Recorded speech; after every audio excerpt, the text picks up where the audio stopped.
It's a common refrain in our culture these days. If you don't like it, don't watch it. It wasn't made for you. This argument makes sense if you're writing niche anarcho-feminist lesbian abstract drama on a $500 budget. But if you're helming a massive studio project based on a beloved IP and you've been given a budget in the hundreds of millions, then the onus is on you to make the content pretty accessible. Otherwise, its ratings and financial returns will suffer inevitable consequences.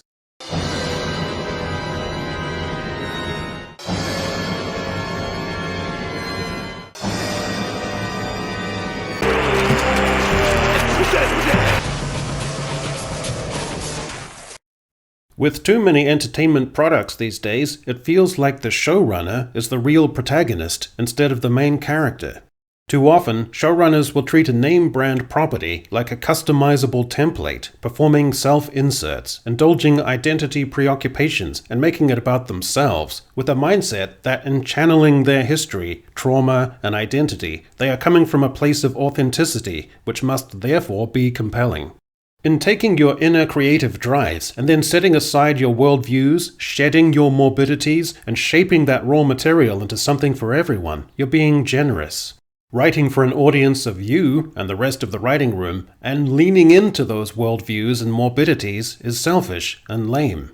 Take Leslie Headland, who was raised in a strictly religious context, and in her $230 million show, there is a clear sense of her deconstructing strict religious sects and religious observance. She's a lesbian, therefore the content will be heavy with sapphic themes and lesbian and gay characters. She has unresolved cross-purposes with her sister, therefore that gets explored there too.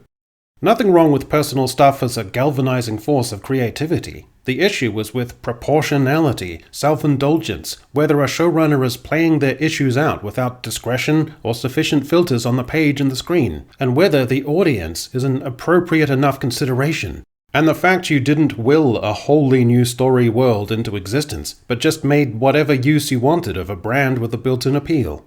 The problem with trying to inject messaging into entertainment is that in entertainment, first and foremost, the medium is the message. If the entertainment is lackluster, people won't be receptive to you or your worldview. And if the audience doesn't show up because you put the cart before the horse, then don't be petulant and blame the audience. It's not their fault. If you're trying to be socially progressive, but your creativity is stale, relying on the past to develop a progressive present, then there's a disconnect there that people can sense and instinctively aren't interested in. That's why Ncuti Gatwa, prancing around social and print media, opining whimsically that he would like Doctor Who to have a big dance number that destroys the monster with twerking, disparaged any negative reception of his take on the character by advising such incorrigible reactionaries and reprobates, who in his own words couldn't handle his chocolatiness, to go touch grass. The consideration among these writers and performers isn't whether the content is likely to have an audience and be commercially viable, rather that the content ought to exist, ought to be realized and brought to life, because that is the socio-cultural trajectory, the shifting attitudes, the broadening demographics, and therefore, through persistence, following through with values and character portrayals, you can eventually will an audience along, normalize identity politics, and make it contemporary. That the rest of the culture will catch up, that you are leading by example in film and streaming content, that your attitudes will inevitably become the prevailing ones, that you are ahead of the curve, and therefore any box office or gaming rejection can be chalked up to a cultural lag, that audiences are being too sluggish to come around to what you see and experience socially, demographically, and culturally. Therefore, in this mindset, they're right when it works, and still fundamentally right even when it crashes and burns. They might even satisfy themselves by thinking their content failed because they were too ahead of the curve. What a world of martyrdom and abidance they live in. Progressive identity politics doesn't automatically enhance an existing franchise. What you'll often end up having is something culturally inert, no matter how much you try to make it visually dazzling, fill it with pizzazz, or make it endearingly funny. It's content for no one.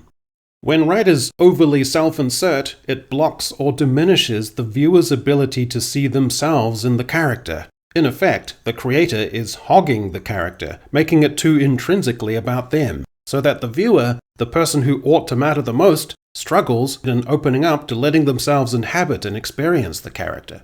The actor's mindset is to be unabashedly themselves in a brave and bold way, but this often comes across more as their own drama of self-realization than a wider trailblazing expansion of opportunity and representation. As well as your on-screen performance, you're also putting on a cultural performance. That's a lot of performance, and with all performance, there is a motivation to be regarded. In this sense, with something like The Acolyte, you have a weird, almost uncomfortable kind of voyeurism, that you're seeing inside the creator's diary, their personal fantasies brought to life, as if you walked into a room, saw them from behind, singing lustily and cringily into a hairbrush, in the midst of their very private and overwrought fantasy, and you quietly back out, making yourself scarce so they don't see you, making it awkward for everyone. This is a little of what it feels like when you see the Acolyte Power of One scene involving the coven of lesbian space witches. There's no discipline, just personal indulgence put out there, ostensibly with brave, compelling, creative, and emotional vulnerability. But in actuality, a scene in a show designed overwhelmingly for an audience of one, rather than an audience of many. Modern writers, without much creative talent, have come to feel that gender or race swaps feel and have the contours of creativity, because a variation is different and therefore new, and so creatives who don't have the imagination to invent something can make a feudal-era samurai a sexually diverse black guy based off a dubious scrap of historical record, and feel, in a contrived way, that they are doing something new. Alteration equates to imaginative creativity. That's their mentality. They couldn't build the house, so they became fussily obsessive about changing the furniture and decor. Add to this an environment of toxic positivity, where you are encouraged to be expressive in a way that disproportionately encompasses your characteristics of identity, gender, race, sexuality, and there won't be sufficient guardrails to regulate and tone down the material or alert you to any potential blind spot. This is why Concord, a game Sony took 8 years to produce, reached a pathetic peak of 660 live players when it finally released. Insiders say there was a culture of toxic positivity, that the product and the team were too big and too good to fail. They made a product that appealed to themselves. The game was taken down after less than 2 weeks, in one of the most colossal failures in the history of entertainment. A show like Arcane proves that people will be receptive to progressive and diverse elements if they are propelled by compelling world-building, interesting characters, and a great aesthetic.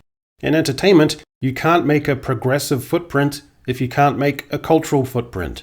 This involves very strangely abstracting an existing audience, often male, nerdy, from their 20s to 50s, who financially and culturally sustained a franchise for decades or generations.